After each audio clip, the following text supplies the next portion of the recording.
So I'm privileged to be able to have season tickets to the Broadway series at the Baltimore Hippodrome. We've seen many amazing productions there, and live theater is just unlike anything else.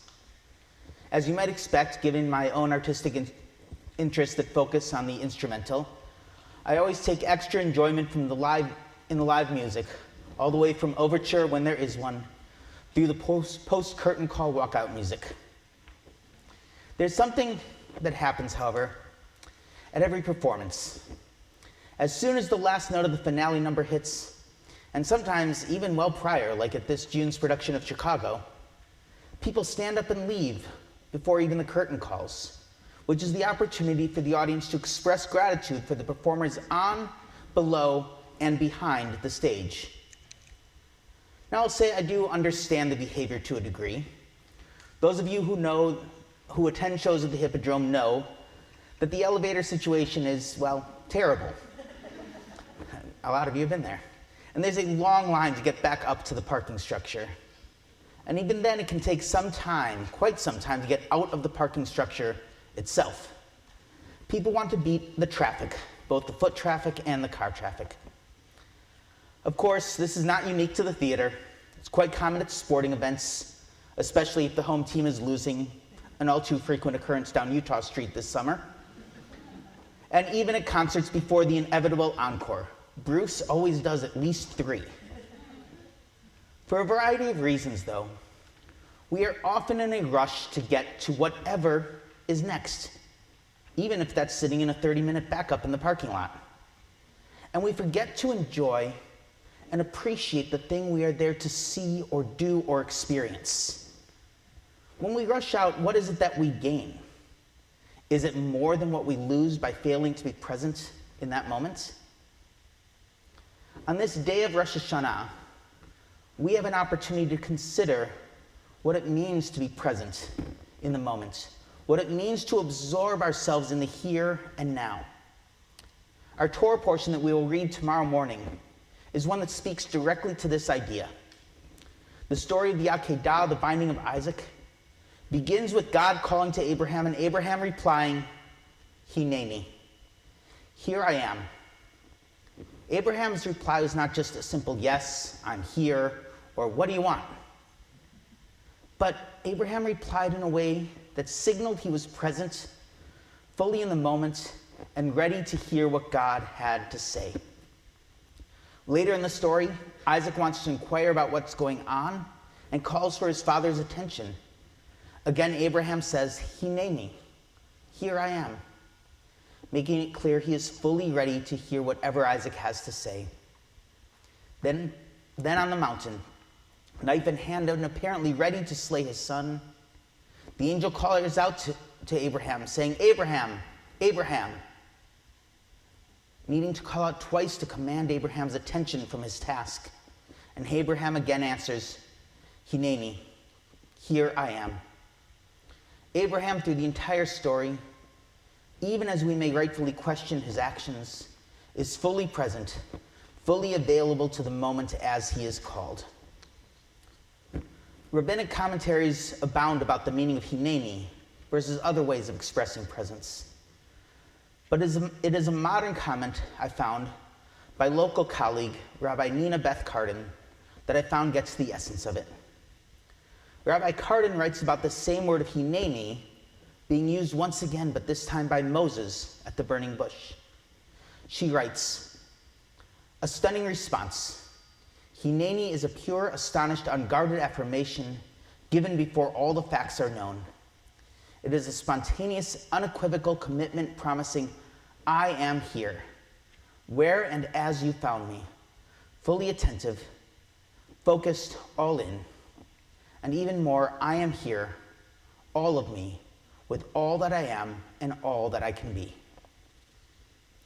Would that we could be so attentive at all times.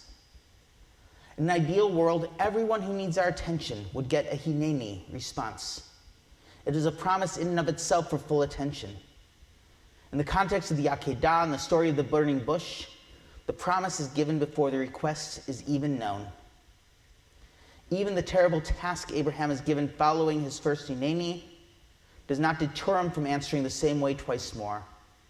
Would that we could be so attentive at all times. The fact of our lives is that it is truly impossible.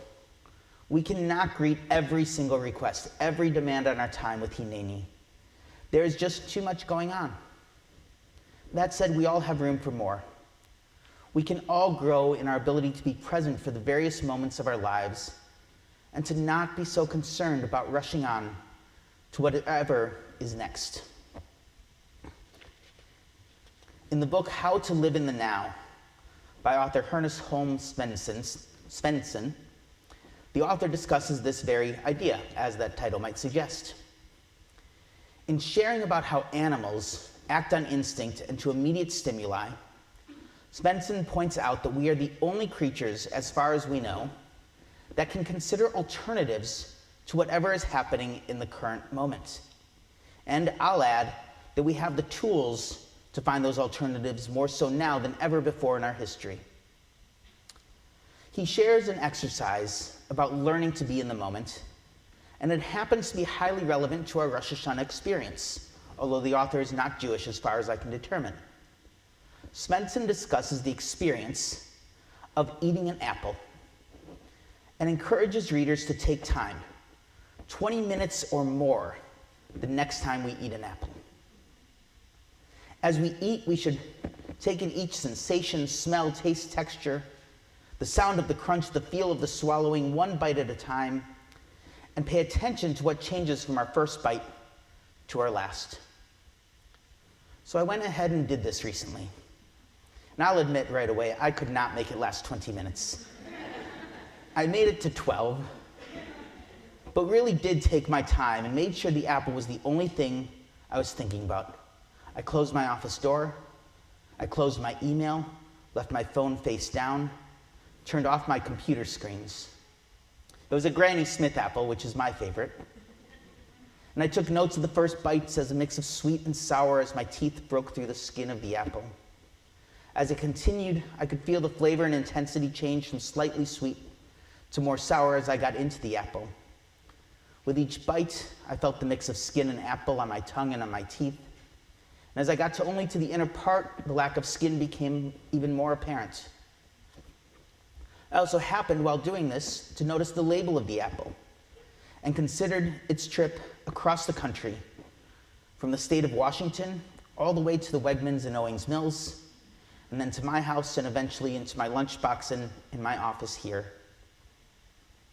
So if we can take time to say Hineni to an apple, then for sure we can do the same for those who depend on us the most. We live now in a time of challenge and dangers that we did not imagine we would be considering even as recently as 20 years ago. This time we're figuring out how to be present for others, and in particular, how to be present in our community in this moment is a challenge. And there are many paths to do this, but I will suggest one opportunity that we as Temple Isaiah are offering. This fall, there will be a series of listening sessions through Tzedek Isaiah, our social justice committee. In these sessions, groups of 8 to 12 congregants will gather with a trained facilitator to hear each other's stories about what we are truly thinking about. What are the issues and problems we should be bringing to our elected officials, in particular on a county or state level? These listening sessions are a chance for you to be present at this moment, to express your thoughts, ideas, fears to someone who will hear you, and without any preconceived ideas, will pass on what you have to say to those with the strongest ability to create change in our world. It will also give you a chance to stand up and say, Hineni, on a topic you care about, in a place where you personally want to make a difference. While these sessions are only the first step in figuring out how to be present in the community and as individuals, they are an important first step that will guide the direction of how Temple Isaiah as a whole says Hineni at this time. Please make sure to see upcoming weekly emails from Temple Isaiah for more information, including if you'd like to be present as a host. The host does not facilitate, just opens their home. You can also find Denny Rappaport, Karen Zolet, Sue Taffler, Chuck Koplik. Sue and Chuck are right here in front, Karen's in the back, for more information, and I'm glad to connect you to any one of them. As I said before, we live in a time of challenges and dangers we did not imagine we'd been considering even 20 years ago. There is so much change we can and should demand in our world. But yet, there is still much beauty, love, art, and opportunity in our world. While it is right and appropriate to consider and work to alleviate the larger challenges of our own day, it is also necessary to take the time to be in the now for ourselves. Being present for ourselves means figuring out how to enjoy and take in life's little and big special moments. In one last example I'll take from Svensson's writing, he discusses going out to eat and actually enjoying the food instead of ogling over the menu and regretting the delicious options you didn't choose. Being present means not only making that choice to stay focused on what you do choose, but accepting that choice and enjoying it to the fullest, not just at a restaurant, but in all aspects of life.